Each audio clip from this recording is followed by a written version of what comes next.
Talvez você ficou aí em 2021 o ano inteirinho pesquisando por A52, por S20 FE, por um Moto G100. E talvez você goste de asa, você olhava para as... Mas, meu Deus, cadê os intermediários da asa para me comprar, rapaz? Eu não tô vendo. Hoje eu trouxe aqui pro canal nada mais, nada menos do que ele, Marcel Campos. Seja muito bem-vindo. E aí, tudo bem? Como é que você tá, rapaz? Eu tô bem, cara. Tô bem, graças a Deus. Hoje sabadão, né? Sabadão e a gente aqui ao Programa vivo. de sábado hoje vai ser com o JG. Ah, que Com delícia, cara. JG. É isso mesmo, Marcel. Cara, o que eu falei aqui no início é genuíno, viu, rapaz? Eu realmente ficava. Eu sinto falta. Eu tenho pessoas que têm um Zenfone 5 da vida, um Zenfone 5 Self Pro, né? Aqueles aparelhos foram vendidos mais barato. Smartphones muito bons, cara. Muito bons. E a dúvida que a gente vai querer tirar com você é exatamente essa. Você que chegou aqui agora, presenciando tudo isso junto comigo, eu estou emocionado tanto quanto você. Deixe seu like aqui embaixo, tá bom? Se inscreve no canal. E vamos lá, Marcel. Vou te fazer a pergunta inicial aqui já, rapaz. Me diz aí, né? Se você quiser contextualizar, tu que sabe. Mas a gente vê que a ASUS compete muito bem no mercado de top de linha, cara. Ela competindo aí, lançou o Zenfone 8, né, para competir diretamente com o S21, smartphone ali com uma pegada muito boa, pequenininho, só que potente ao mesmo tempo. Mas por que exatamente que a ASUS só lança agora topo de linha? Se eu tiver errado nessas afirmações, pelo amor de Deus, me corrija. Diz aí. Nossa, tá certinho. Certinho. Certíssimo, é isso mesmo. A gente tinha se dedicado a ser, no começo, uma empresa. A gente tinha um lema, né? Affordable Luxury to Everyone. Traduzindo, seria luxo acessível para todos. A gente carregou isso no Zenfone, o primeiro Zenfone que a gente fez, que foi o 5, que tinha esse nome por causa das polegadas, quantidade de polegadas que tinha na tela, que era 5 polegadas. Na época era considerado um phablet, 5 polegadas. Um negócio entre um tablet e um telefone, um smartphone. Não Uhum. era um smartphone, era um phablet. Que coisa engraçada. Hoje em dia ninguém mais Hoje lembra em desse dia, termo. os negócios do tamanho da nossa cara É, aqui, rapaz, é um é smartphone. smartphone. Pois é. Ninguém fala que é phablet. Agora, uma coisa muito, muito louca dessa época, né? A gente veio depois para um Zenfone 2, né? Que tinha 4 GB de RAM, né? Então foi o primeiro do mundo a ter 4 GB de RAM e a gente marketeou bastante em cima disso. Depois a gente veio com o Zenfone 3, que aí sim acho que a empresa deu uma amadurecida no desenvolvimento do produto de forma geral. Tanto na parte de design, materiais, como também a mudança para Qualcomm, né? Que foi muito Uhum. importante. O Zenfone 3, o 4 e o 5 eles tentam seguir essa linha de produtos intermediários bons, né? As famílias, produtos intermediários muito bons, com um ótimo acabamento, com um ótimo hardware, só que num preço muito acessível pelo que eles entregavam. E duradouro, cara. Eu vou te Eles falar, duram, são esses produtos bons. produtos duram demais. São produtos bons. E é uma coisa meio louca que tem gente que chega pra mim e fala: "Ah, olha, eu ainda tô usando o primeiro Zenfone 5. Já troquei a bateria, continua funcionando". Tem gente que vem pra mim e fala: "Ó, o Zenfone 2 comigo tá tinindo". Uhum. Tá funcionando. O Zenfone 3, o que tem de gente que fala que ainda tem o Zenfone 3 ou passou para alguém da família e essa pessoa ainda usa o Zenfone 3, é uma quantidade gigante de pessoas. Então, é muito satisfatório, né, ver que a marca que você ajudou a construir, né, no país, os produtos dela são bem quistos, bem vistos, né. Quando a gente, lançou o Zenfone 5, tem muita gente que não sabe disso, mas o Zenfone 5, o de 2018, que tinha um Note, muita gente da imprensa influenciador veio querer literalmente colocar a gente na cruz e atirar pedra, porque a gente colocou o Note também no Android, né. Falando que tava Essa copiando e tal, essas coisas, né? Teve muita gente que levou por esse lado. E não Uhum. entendia que isso era uma tendência de mercado, que as telas iam ser todas assim, e que a gente meio que, entre aspas, deu sorte de acabar sendo o primeiro, porque outras empresas que iam anunciar os produtos deles com Note, acabaram cancelando a presença da MWC, que era o evento global, onde eles iam estar e iam anunciar, e a gente anunciou, a gente não Sim. cancelou. Então, Uhum. tinha LG e tinha Huawei que ia anunciar o Note antes, e aí eles cancelaram o evento deles na MWC, e a gente continuou e a gente apareceu o primeiro com o Note. Uma coisa muito maluca nesse Zenfone 5 e o 5Z, né, é que a gente foi o telefone que a Asus mais vendeu, cara, de todos os Zenfones, tirando o Max. Então, se você levar em consideração o Zenfone 5 primeiro, o Zenfone 2, o Zenfone 3, o Zenfone 4, o Zenfone 5, o Zenfone 5 foi o Zenfone com numeração que mais vendeu. O outro Zenfone que Caraca. vendeu mais que esse foi o Max, né, a família Max. Sim. Então, porque era um produto também intermediário, né. Lembrando que os Zenfones, né, o primeiro Zenfone, o Zenfone 5 de 5 polegadas, era um produto de entrada, só O primeiro que O Zenfone 5, no caso, era de só que entrada. ele começou a criar uma segmentação que não existia, que era um intermediário. Uhum. Ele começou, ele estava ali no começo nesse bolo. Por quê? Porque ele era um processador Intel que dava muito mais performance, entregava muito mais performance que os processadores da época, que não eram Intel, que eram ARM. E ele tinha 2 GB de RAM, e a maioria tinha 512 MB e 1 GB. Então ele chega para brigar com o Moto G, que na época tinha 1 GB de RAM, um processador bem inferior, dando um pau em processamento e entregando muito mais memória RAM. Então ele já se posiciona como um cara intermediário para a época, mas não tinha esse termo ainda. Não tinha, né, Quando a smartphones gente vai nesse nível, quando a gente assim. vai para o Zenfone 2, a gente traz um monte de smartphone, uma linha completa. Eu trabalhei muito nisso, para trazer o Zenfone Selfie, o primeiro, para trazer o Zenfone Laser, o Zenfone 2 Laser, o Zenfone 2, o Zenfone 2 Deluxe, o Zenfone 2 Deluxe Special Edition. E só, E só para contextualizar, desde essa época aí do Zenfone 2, 3, você já tava no marketing da Asus, no caso. já, nossa, eu estava na ASUS desde 2008. O projeto Caraca. Zenfone começou em 2014. É, Então já então. estava na ASUS fazia Uhum, tempo já. uhum. E uma coisa muito maluca no Zenfone 2 é que a gente tinha, a partir daquele momento, a gente tinha um line-up completo, sabe? Então você imagina, você vê de um ano para o outro, a gente que tinha o Zenfone 5, aí trouxe o Zenfone 6, que tinha 6 polegadas, aí a gente trouxe uma porrada de telefone diferente. Depois veio o Zenfone Go Live, que tinha TV, que era para ser um produto Android One, pouca gente sabe disso, e de última hora foi cancelado o projeto Android One com ele ficou só com TV. Aí a gente chamou ele de Zenfone Go Live. Aham. Ah, depois, depois vem o Zenfone Zoom, se eu não me engano, e aí vem o Zenfone 3. O Zenfone 3 consolida a categoria intermediário premium, que de certa forma, o Zenfone 2 com 4 GB de RAM já era um intermediário premium, mas com o corpo era de plástico não passava essa sensação. Em termos de performance, o que ele entregava com 4 GB de RAM e o processador que ele tinha, a tela Full HD, um monte de coisa que na época, meu, só vinha em produtos muito mais caros, entendeu? Só que ele Uhum. vinha num preço muito mais baixo.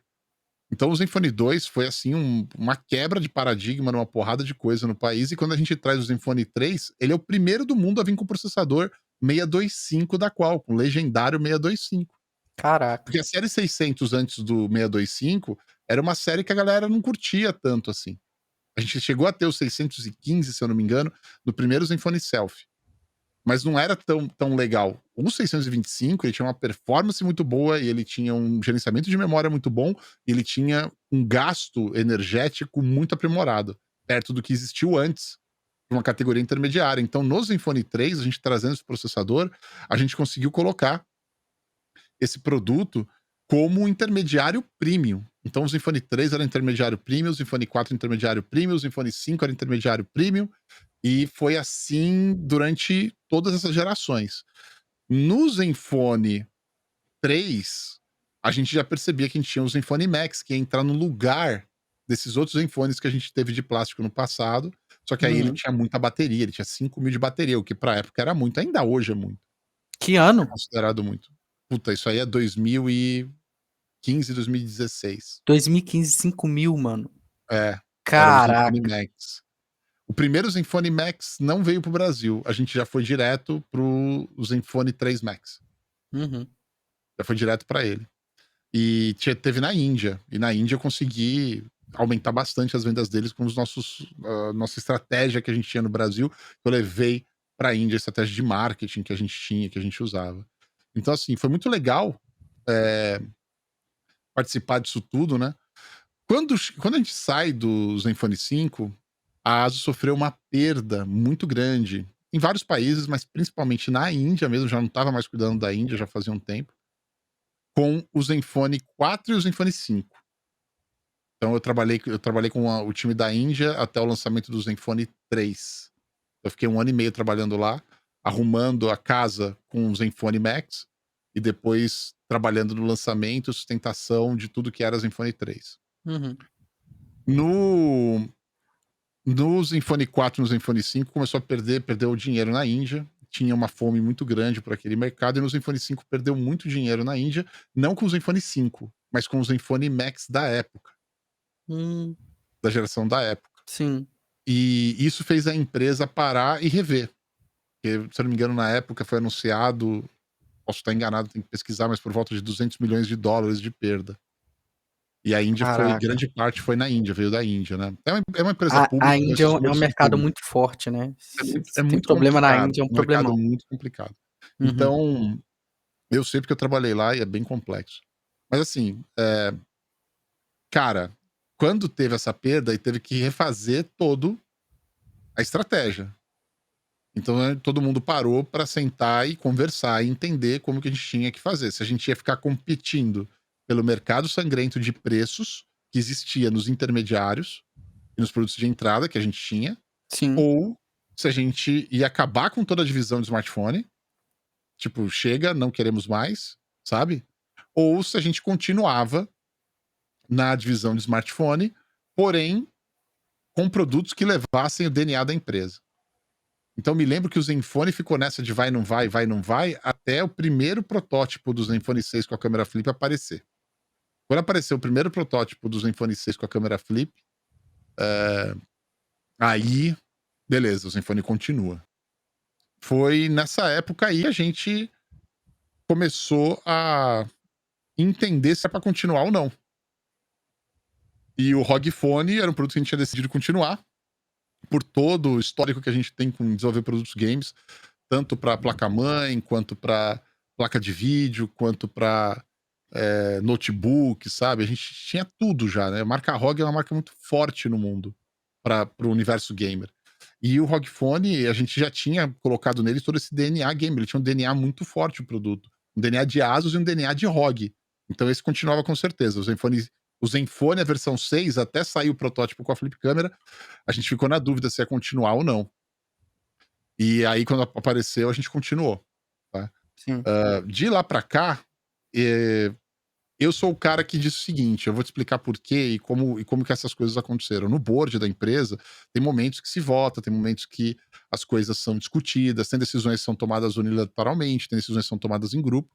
E a decisão de ir para produtos high-end foi uma decisão unilateral, entre aspas. Como é que isso acontece? O Johnny Shi, que é o chairman, ele tinha que tomar a decisão se continuava ou não o Zenfone. Ele tinha tomado a decisão de continuar o ROG Phone, mas ele não sabia se continuar o Zenfone ou não. E aí ele conversou com várias pessoas de vários países, inclusive comigo. O que eu Uhum. achava da estratégia de ir só para produto high-end. Aí eu falei para ele que eu achava ótimo. E eu vou te explicar por quê. Porque boa parte da falta de foco das empresas é justamente não entender que o produto que ela tem que ser muito bem feito. E aí você fica entrando nessa seara de eu preciso ter vários produtos, eu preciso ter produtos mais baratos. E aí os produtos sempre têm algum problema a mais para arrumar que nunca é arrumado direito, sabe? Então, se a gente quer se posicionar como uma marca que faz um produto bom, vamos focar nos produtos high-end, com um diferencial nosso, que aí depois a gente tem que voltar, na minha opinião, para o mercado intermediário premium. Nem para o intermediário, para o intermediário premium. Mas no primeiro momento, foca no high-end, desenvolve o high-end, sabe? A gente tem uma equipe de desenvolvimento muito boa, engenharia muito boa. A gente vai fazer algo do cacete se esses caras trabalharem só com os high-ends, tenho certeza. Tanto é que nasce o Flip no Zenfone 6 e o ROG Phone 2 é um absurdo de produto. O ROG Phone 2, com a spec que ele tem até hoje, é spec Uhum. de high-end, velho. De Sim. topo de linha. O 2 tem tela de 120 Hz. O 2 tem os air triggers. O 2, mano, tudo que tem no 2 é impressionante ainda. Se o cara comprar um ROG Phone 2 hoje, ele ainda tem uma sensação absurda, o som, tudo. E aí o que acaba acontecendo, cara, é que na minha cabeça eu fui a favor disso. Vamos pros high-ends no primeiro ano. Eu tenho certeza que vai sair algo bom. Quando vem o segundo ano, eu começo a falar: olha, eu acho ótimo os high-ends, mas a gente tem que ter também os intermediários premium. Eu não acho que a gente tem que voltar para os intermediários. Eu não acho que a gente tem que voltar para linhas Zenfone Max. Mas eu acho que a gente tem que ter os produtos com o nosso DNA num degrau abaixo. Para quê? Porque tem países que um produto high-end, que nem é hoje, o Zenfone 8, o Zenfone 8 Flip e o próprio ROG Phone 5, 5S, é um produto muito caro para esses países. Sim. Vai vender, mas não vai dar volume, sabe? E se você desce um degrau para baixo e vai para o intermediário premium, sem comprometer o DNA da empresa, eu acredito de verdade que é o melhor caminho para a empresa. Eu sou uma voz muito ativa sobre isso. Toda vez que me perguntam, eu sou muito, muito forte em dizer que nós precisamos de intermediário premium. Na minha cabeça, no meu entendimento, como que funciona esse intermediário premium? Seria o seguinte: imagina você pegar um Zenfone 8 Flip e colocar nele, tirar o Liquid Metal no housing da câmera, colocar só metal mesmo, normal, um alumínio. Imagina tirar o corpo de vidro de trás, colocar plástico. Imagina fazer com processador da série 700. É tirar coisas que não comprometam muito a experiência, né, do Não usuário. pode, ele não pode descer para a série 600, essa é a minha Sim. opinião. Porque aí Uhum. ele vai entrar na seara dos intermediários, não intermediários premium. Uhum. E a mesma coisa para mim é com o ROG Phone. Eu acho que o ROG Phone deveria ter uma versão Strix, que a gente tem as Strix, que são uma versão um pouquinho mais em conta da família ROG, né, em vários tipos de produto. E eu acho que o ROG Phone também tinha que seguir esse caminho. Sem LED na traseira, com os air triggers, sem o carregador embaixo, só aquele lateral, sabe? Aquele que tem do lado, esse aqui. Sim. Esse que é o Uhum. importante. Não precisa de 3 câmeras, só 2 câmeras. De plástico atrás, com o processador da série 700, mas aí o G, o mais alto G. Sim. E isso vai reduzir o custo. Obviamente reduz o custo, sabe? Caixa mais simples para todos, sabe? Se for o caso, até sem o carregador na caixa ou um carregador mais simples. Não um carregador tão ferrado, tipo um carregador de 18 watts já tá bom, se for para manter o carregador. Então, só para o pessoal ficar ciente. Porque é o seguinte, de tantas lives que eu já fiz aqui, eu fui ver esses dias, rapaz, eu já fiz 220 lives desde abril. Então é muita live. Bem-vindo ao clube. E eu ouvi muitas das vezes pessoa falando coisa, por exemplo, a ASUS virou uma Apple da vida. Só quer lançar topo de linha pra ganhar dinheiro. A gente ouve essas coisas, infelizmente. Então, o que aconteceu realmente foi que a ASUS teve um prejuízo, né, na Índia, principalmente 200 milhões de dólares que você falou, não foi?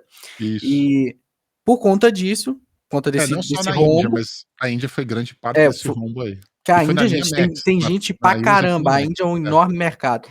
E aí, por conta disso, né, a proposta, a proposta da empresa mudou por conta disso, para poder focar em outra coisa, não deixando a identidade da empresa de lado, certo? Certo, e na verdade tentando buscar essa identidade de maneira exagerada até, indo Exatamente. atrás do que a gente poderia realmente fazer. Uhum. Que tivesse, né, o espírito da empresa, a alma da empresa, né, cara.